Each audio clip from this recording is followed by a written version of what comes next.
vybudovanie alebo budovanie socializmu vo východnej Európe, Slovensku až po Kamčatku, bol neuveriteľný hospodársky zázrak, ekonomický, priemyselný, vzdelanostný, vedecký zázrak, zázrak zdravotníctva a zázrak dodržiavania ľudských práv a zázrak civilizácie.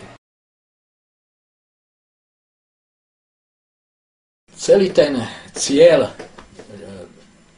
v 89. roku a následne bolo opäť kolonizovať Slovensko a celý východný blok. Je na to spústu dôkazov, ja poviem aspoň pár.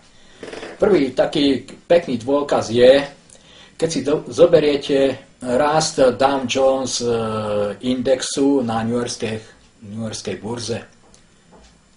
Hodnota tohoto indexu, to je hodnota majetku 30 najväčších korporácií, amerických aj svetových. Táto hodnota za 150 rokov do roku 1990 dosiahla hodnotu 2000.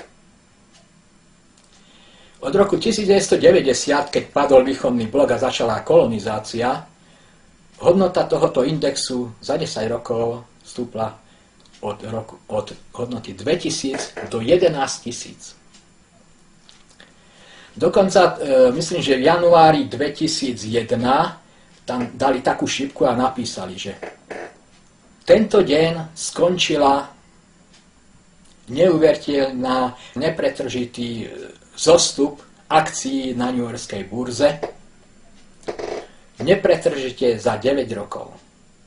A to bolo 9 rokov, keď sa kolonizoval východný blok. Vedelo sa, že tých 400 miliónov ľudí je vysoko kvalitných, vysoko vzdelaných, moderných otrokov, ktorí budú robiť v ich továrniach za 10% mzdu.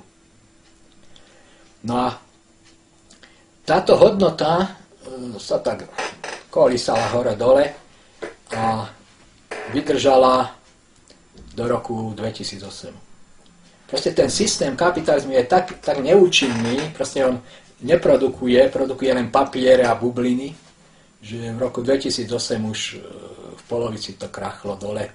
Proste prežrali všetok náš majetok za 7 rokov. Ja si uvedomujem, že mám úplne iné názory ako všetci ostatní.